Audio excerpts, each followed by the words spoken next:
Hosemarie Eskriva is known as the saint of ordinary life. It was Escriva who founded Opus Dei, meaning the work of God, on the principle that people can find God right in the middle of their everyday lives. Yo no he fundado el Opus Dei. El Opus Dei lo ha hecho, es cosa del Señor. Yo no he sido más que estorbo. ¿Está claro?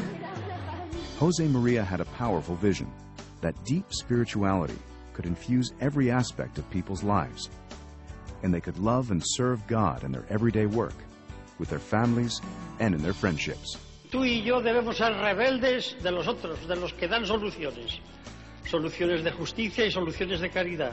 Soluciones de cristiano. He was a priest who spent his life teaching ordinary people that living for God is not just for priests and nuns. Sed santos como es santo mi Padre Celestial.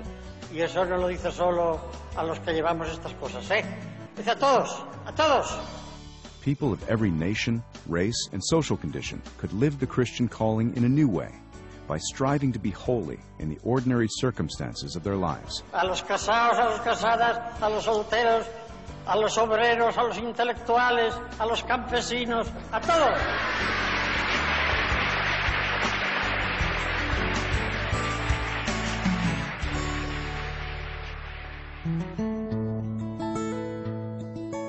Hosemarie Escriva's openness to the will of God began at an early age.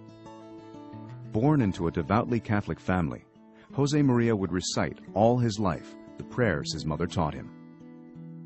He suffered many hardships as a child. His 3 younger sisters died. His father's business collapsed, and the family had to move to another city where they struggled to get by. When he was 15, he began to sense that God had a special mission for him. He had dreamed of being an architect, but instead became a priest to be ready for whatever God was asking, praying fervently, "Lord, let me see what you want." During a retreat in Madrid, God showed him what he wanted. It was Opus Dei, a part of the Catholic Church that spreads the remarkable message that a person can find holiness in ordinary life. Father Hosemaria would dedicate his whole life to developing Opus Dei. Whenever he was asked about what happened that day, he would simply respond, "I saw Opus Dei." But I think it's clear that from that very moment, he understood that ordinary Christians were called to holiness in their work and in the middle of the world, and that he was called to start an organization that would spread that message. The circumstances could not have been more challenging. Escriva was a poor, unknown priest, no financial resources, helpers or patrons. 1930s Spain was boiling with anti-clericalism. Priests were under attack. Churches and convents were burned. Nevertheless, relying on the power of prayer, he set out on a search for people who could understand his message and dedicate their lives to spreading it. Surrounded by political turmoil, which was often violent, Escriva refused to take sides and taught his followers to understand pluralism and to love and respect freedom. Growth was slow. After 8 years, less than 20 people had joined Opus Dei. Then, war broke out.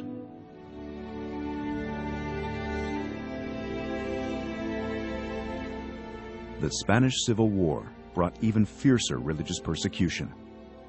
Thousands of priests and nuns were murdered. Father Hosemaria was forced to abandon his clerical dress and to go into hiding in Madrid, moving from place to place to avoid capture and death. For a while, he hid in an insane asylum, pretending to be mentally ill. Later, he and a few members of Opus Dei found refuge in the consulate of Honduras, where they lived in a single room. During this time, he still ministered to many people, at times risking his life to do so. This was a time of great danger for all priests, but Father Hosemaria felt he could not simply sit out the war in hiding, unable to carry out his priestly activities or work at the development of Opus Dei. So he decided to try to escape to the nationalist zone where religious activities were permitted. In the fall of 1937, Escriva traveled incognito to Barcelona, and from there joined a group of smugglers for a series of dangerous night marches through the Pyrenees Mountains into Andorra. For the remainder of the war, he struggled to re-establish contact with the members and friends of Opus Dei. The Civil War left Spain destroyed. A few months later, the Nazis invaded Poland, beginning the Second World War that devastated Europe. Spain remained neutral, but suffered scarcity of food and extreme hardship. Despite the difficult conditions, Father Hosemaria immediately resumed his activities in Madrid, and Opus Dei began to grow rapidly. It spread to other Spanish cities, and in 1944, 3 lay members, all engineers, became the first priests of Opus Dei. From the beginning, Escriva had seen that Opus Dei would be for all people and for all time. In 1946, he traveled to Rome to seek Vatican approval so that international expansion could begin. He would live there for the rest of his life. By the mid-1970s, Opus Dei would be flourishing in over 30 countries on 6 continents. Father Hosemaria wanted to personally teach members from all the new countries, so he oversaw the building of a large complex in Rome where young members could gather and study Christian doctrine and then return to their countries to spread it, along with the message of Opus Dei. He really threw himself into this battle of formation, as he called it.